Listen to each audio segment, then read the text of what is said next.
1974 में इंदिरा गांधी ने डिसाइड किया कि हमें क्या बनाना है, परमाणु बम बनाना है। कब डिसाइड किया इन्होंने? 1974 में।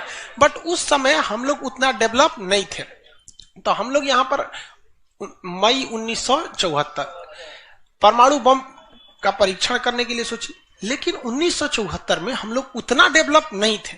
1974 में हम लोग के यहाँ मोटरसाइकिल नहीं थी बढ़िया, राजदूत उष्टू टाइप का थी सब। वहां फ्रीडम तो इधर आया है यार, 1974 में फ्रीडम कहां था, यमाहा वगैरह था। यहां पर इन्होंने पोखरण में परमाणु परीक्षण किया, लेकिन गलती से वो उतना सक्सेस नहीं हुआ जितना होना चाहिए था। उस परीक्षण का जो नाम था, उसका नाम था स्माइलिंग बुद्धा। क्या नाम था? स्माइलिंग बुद्धा। तो हो गया बात वही, भड़कइबो किए लोग, फूस दे करके रह गया, पकड़ा गए हम लोग। अब अमेरिका हम लोग पे दबाव बना दिया। अमेरिका ने एक नियम बना दिया, सीटीबीटी और CTBT, comprehensive test ban treaty. कोई भी व्यक्ति परमाणु बम का परीक्षण नहीं कर सकता है, और बैन लगा दिया। ना आपको जल पे परीक्षण करने देंगे, ना थल पर परीक्षण करने देंगे, ना हवा में परीक्षण करने देंगे, पूरा बैन लगा दिया। और एनएसजी बना दिया, national supplier group, nuclear supplier group, कि कोई भी देश भारत को मतलब यूरेनियम नहीं देगा। तो हम लोग के पास यूरेनियम ही नहीं था, चोरी छुपे हम लोग यूरेनियम मंगाते भी तो सीटीबीटी था, परीक्षण करने नहीं देगा। भारत ना एनएसजी को माना है, ना सीटीबीटी को माना है, और एनपीटी लगा दिया, न्यूक्लियर नॉन प्रोफिलरेशन ट्रीटी, नाभिकीय अप्रसार संधि, की कोई भी देश दूसरे देश को मतलब टेक्नोलॉजी नहीं बेचेगा कि परमाणु बम बनता कैसे। मतलब साला चुट्टा चारों ओर से घेर दिया। कभी कभी गरिया देते हैं यार, क्या हम मशीन थोड़े हैं कि जो सेट कर दिए वही बोलेंगे।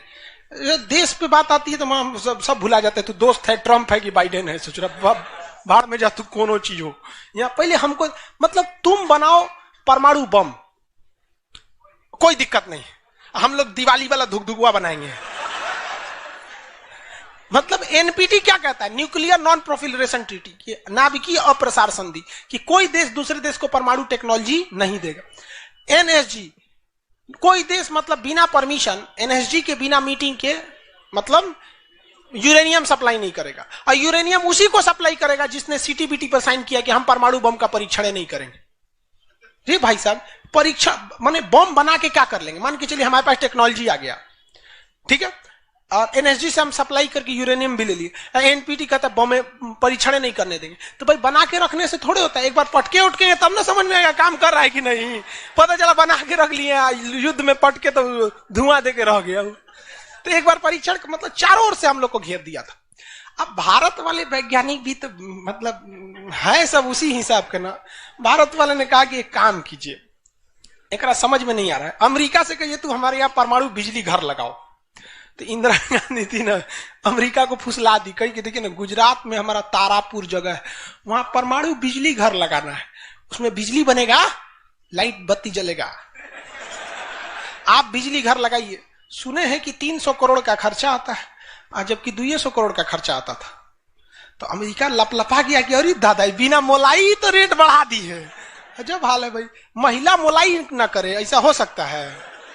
महिला को कोनो सामान फ्री में कहेंगे तो कहेगी 2 गो दे दो।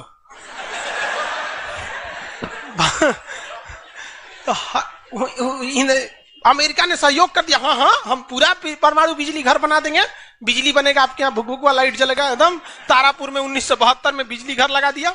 अब बिजली घर चलेगा कैसे? इंदिरा गांधी का हमें यहाँ यूरेनियम नहीं है, एक काम कीजिए, जो बिजली घर लगा है ना उखाड़ के ले जाइए, अपना ठेका कैंसिल का। अरे पगली कही के तो पैसा दे, तो पैसा कौन चीज का, ये तू कौन सी तू बनी ले एनएसजी कि हम यूरेनियम नहीं देंगे? का अच्छा तुमको दे देंगे, कोई दिक्कत नहीं। अब वो यूरेनियम लिया था हमें बिजली घर में भड़काने के लिए।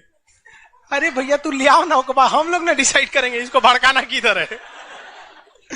इधर आया 1972 में तारापुर में, उधर तैयारी चल रही थी 1974 में। हम लोग ने उसमें से निकाल के इसमें भड़का दिया।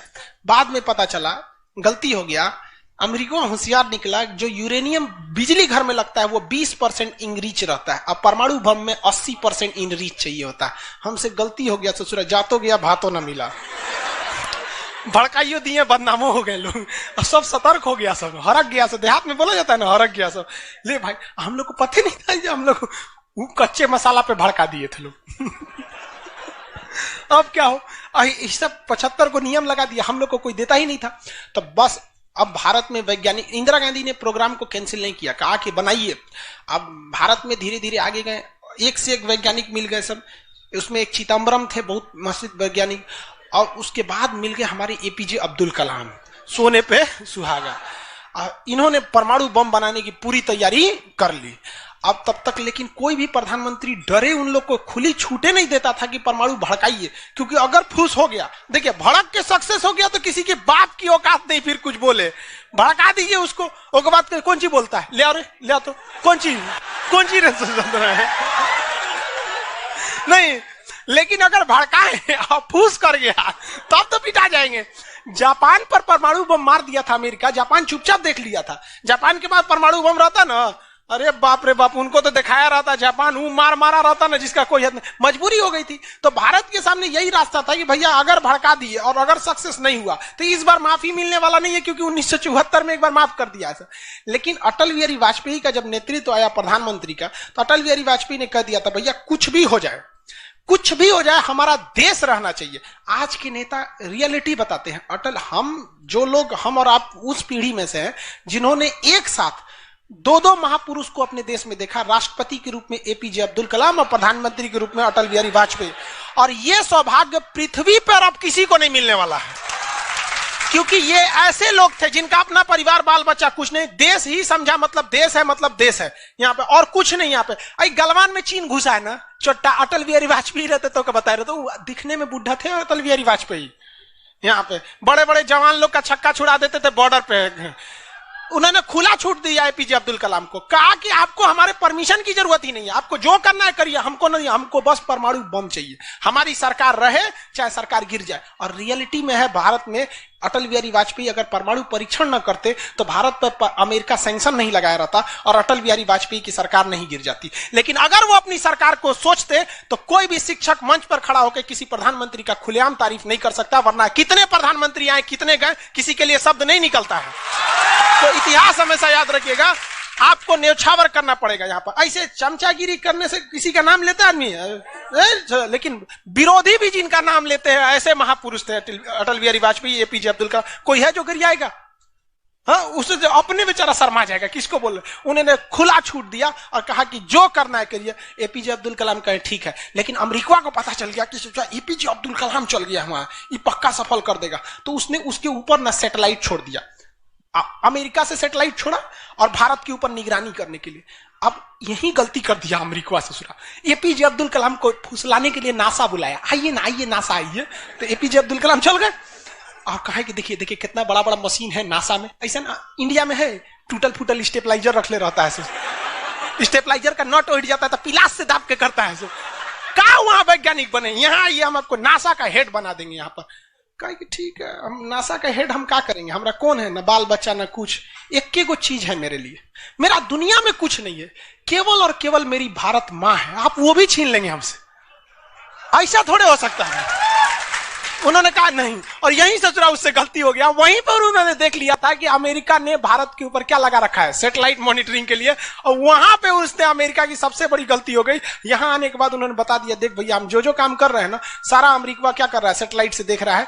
तो सब वैज्ञानिक का असर ले, भड़काने से पहले तैयारी करना पड़ता है 1.5-2 महीना की। अब क्या किया जाए, तो कहे कि देखो भाई, इस अमेरिका की जो सैटेलाइट जाता है ना, दोबारा घूम के आने में ना लगभग 1-1.5 घंटा का गैप हो जाता है, इसी बीच में जो करना है करो। कहा कि 1.5 घंटा में कौन सी करेंगे। तो अटल बिहारी वाजपेयी ने खुला छूट दिया था किसको, एपीजे अब्दुल कलाम। एपीजे अब्दुल कलाम ने कह दिया ना कि एक काम कीजिए, ऐलान कर दीजिए कि यहाँ मिलिट्री एक्सरसाइज होने जा रहा है, सेना यहाँ युद्ध अभ्यास करेगी, कैसे युद्ध लिया जाता है, एकदम ओरिजिनल युद्ध का मैदान। अब युद्ध में कहीं घर बन रहा है तो कोई पूछ रहा है काहे लिए बन रहा है, तो इसी पे जब बम मार के प्रैक्टिस करेंगे। घर नहीं बन रहा था, वो इसलिए बन रहा था कि परमाणु बम कितना खतरनाक होगा। लोगों को लगा कि फौज इस पे मार के देखेगी कितना तबाही मचा रहा है। अरे भाई साहब बकलोल, वो तैयारी अब्दुल कलाम ने करवा रहे थे कि जब फोड़ेंगे तो देखेंगे कि घरवा उधिया रहा है कि नहीं। तो लोगों को लगा हम मिलिट्री एक्सरसाइज कर रही है, सब चीज काम हो गया। लेकिन अमेरिका को कहीं ना कहीं भनक लग गया, क्योंकि हर घर में सतयुग से कलयुग तक साले विभीषण हर जगह मिलते हैं। भारत में कोनो जाके कह दिया वहां पर, तो भनक लग गया। तो अमेरिका ने उस सैटेलाइट की टाइमिंग घटा दी। अब जो घंटों का गैप रहता था वो चंद मिनटों का गैप रह गया, 20-20 मिनट का गैप रहता था। लेकिन इन लोगों ने अपना काम निपटा के रख दिया था। लेकिन समस्या ये थी ना कि सब चीज तो बन के रेडी हो गया, हर चीज रेडी हो गया, लेकिन अगर परमाणु बम फोड़े और फूस दे करके रह गया, समस्या यही थी। भड़क गया तो टेंशन ही नहीं था। तब क्या किया गया, सैटेलाइट हुआ तो रहेगा। तो अटल बिहारी वाजपेयी का पूरा छूट था, एपीजे अब्दुल कलाम को इनको टेंशन ही नहीं था। उन्होंने कह दिया अटल बिहारी वाजपेयी से कि काम करते हैं हम अब आ गया, हम मई में इसका बम फोड़ देंगे कोनो दिन में, 9 तारीख चाहे 11 तारीख कोनो दिन हम फोड़ देंगे। तो कहें कि भाई आपको जो करना है करिए ना, हमको मत बताइए, हमको बस परमाणु बम चाहिए, बाकी अमेरिका कौन चीज करेगा हम देख लेंगे यहाँ पर। तो अटल बिहारी वाजपेयी से खुला छूट मिल गया। अब इन्होंने 9 मई 1998 डेट क्या कर दिया, डिसाइड कर, 2 दिन किया था, एक 9 मई को भी, फिर 11 मई को। पहले 11 मई 1998 शक्ति 98 कोड नाम था। जैसे अमेरिका का सैटेलाइट गुजरा, पूरी तरह से कैलकुलेशन हो गया था कि कैसे कैसे होने वाला है। अमेरिका का सैटेलाइट जैसे गुजरा तुरंत यहां पे भारत का परमाणु बम को ब्लास्ट किया गया। और जैसे ब्लास्ट हुआ तो जो मिलिट्री एक्सरसाइज कर रही थी उसको तो भेज दिया गया था 2 दिन पहले ही।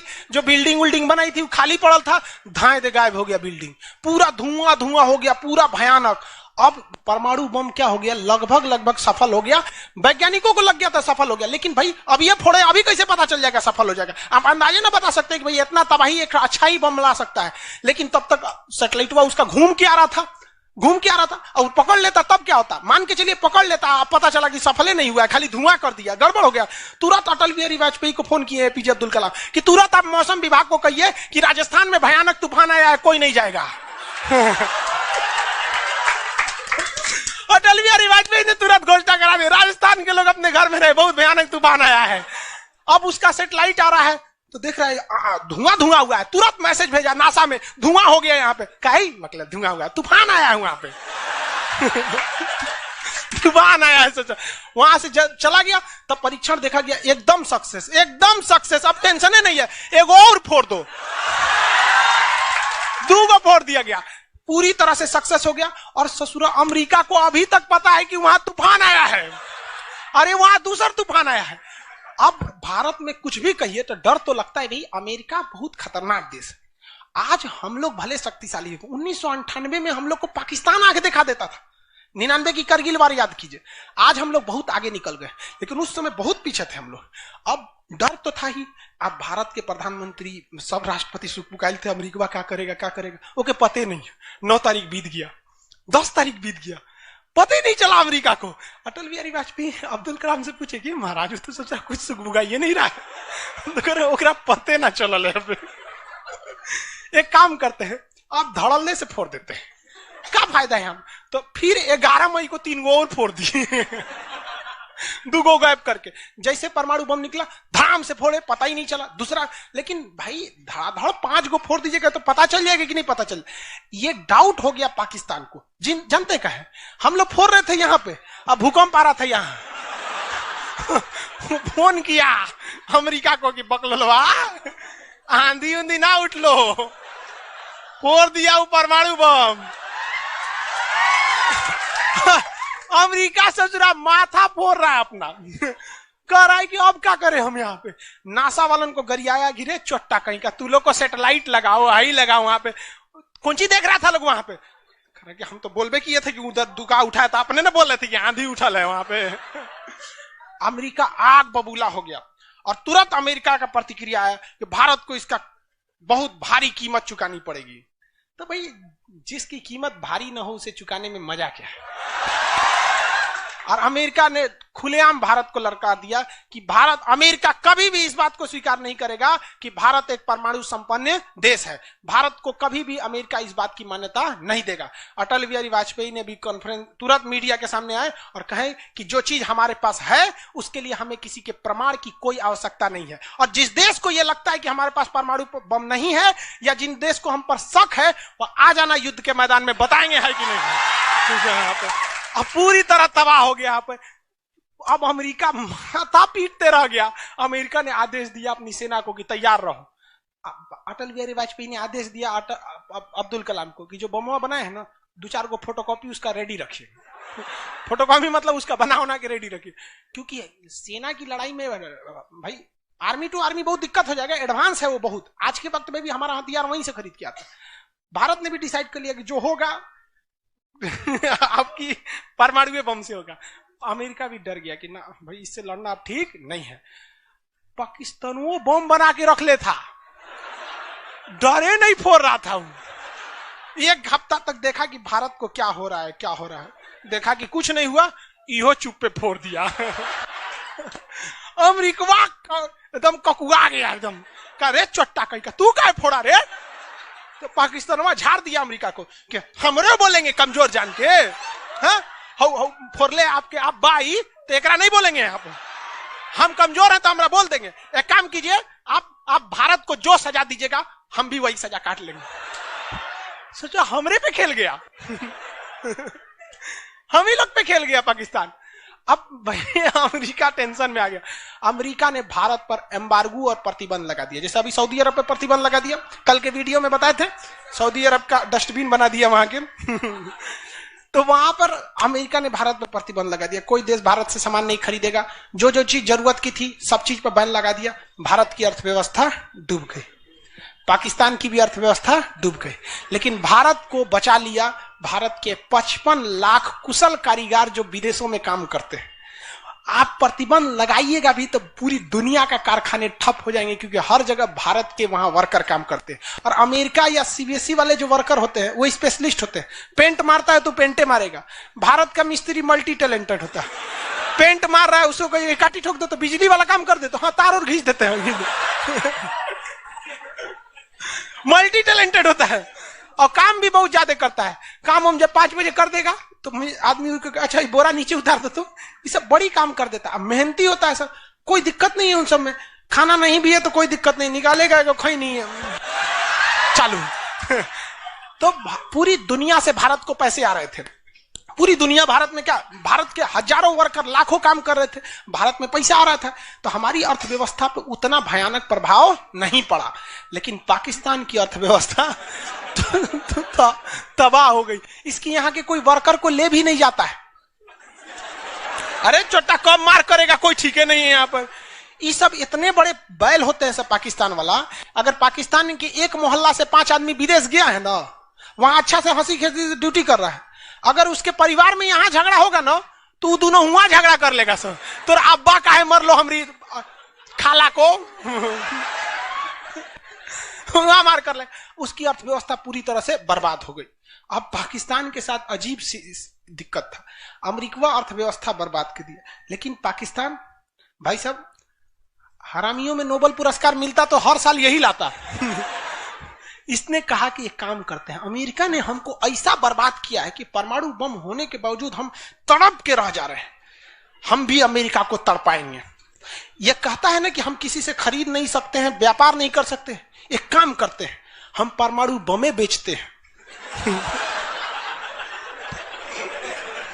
ससुरा उत्तरी कोरिया को बेच दिया, किंग जोम पगला को देखे उसका टेक्नोलॉजी पाकिस्तान दिया है, सद्दाम हुसैन को, ईरान को, सबको बेचने लगा कि सारा थ्योरी ले आके देखता था कि देखिए ऐसे ऐसे परमाणु बम बनता है, लीजिए 20 करोड़ दीजिए जाइए।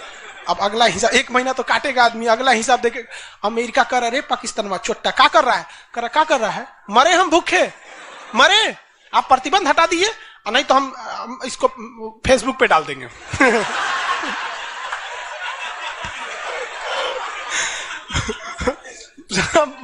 अमेरिका पगला गया, अमेरिका प्रतिबंध हटाया। इस बार फायदा उठा लिया भारत, कहा कि रे ओकरा हटाया तो हमरो प्रतिबंध हटाओ। समझ आ गया कि देगा।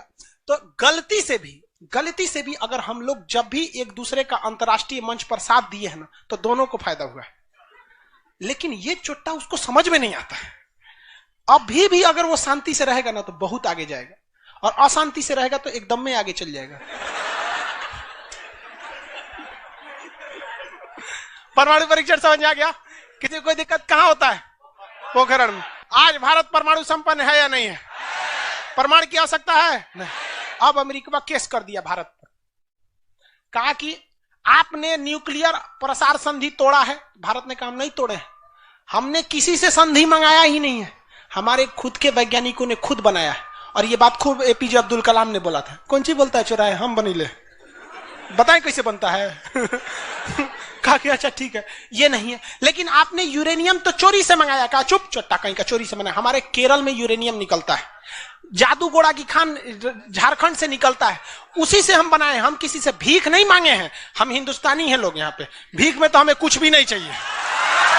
तो एनएसजी कहा कि अभी, तब कहा अब कौन सी पे मुकदमा ठोके, तब इस पे ठोक दिया भारत पे, आपने परमाणु परीक्षण किया क्यों है। भारत ने ये मुकदमा जीत लिया। जानते हैं कैसे? कहा कि कैसे, हमने तो कोई नियम नहीं तोड़े हैं। सीटीबीटी कहता है आप पानी में नहीं फोड़ सकते हैं, जमीन पे नहीं फोड़ सकते हैं, हवा में नहीं फोड़ सकते, हम जमीन के अंदर फोड़े हैं। भारत ने कहा फोड़ा था, जमीन के अंदर। तो भारत को उस समय हर चीज साथ दिया था, बुद्धि, विवेक, बल, शक्ति सब रहना चाहिए, तब आप जीत सकते हैं। ऐसा नहीं कि परमाणु बम ले लेने से आपको जीत जाएंगे। कब कैसा सिचुएशन था, आंधी आया है, परमाणु बम फूट गया, तो हर चीज बहुत कांड हुआ यहाँ पे। बाद में अमेरिका को समझ में आ गया कि नहीं हो सकता है, अब भारत को नांग नहीं सकते। वो गया जमाना जब हमारे ऊपर किसी का शासन हुआ करता था। आज भी भारत में बस जाति पात खत्म हो जाए, ऊंच नीच पे लड़ना खत्म हो जाए, और Congress BJP high party how party मतलब नेतागिरी खत्म हो जाए, तो सोचिए ना हमारे पास कमी किस चीज की है कि नहीं। नेतागिरी तो सॉल्व हो सकता है, यूपीएससी का एग्जाम कंपलसरी कर दीजिए नेता बनने के लिए। काम खत्म, तुरंत खत्म हो जाएगा काम। आप इसको समझ में आ गया कि नहीं? लाइव वाले सब लोग समझ में आ गया? अब आगे कल समझेंगे लोग। आज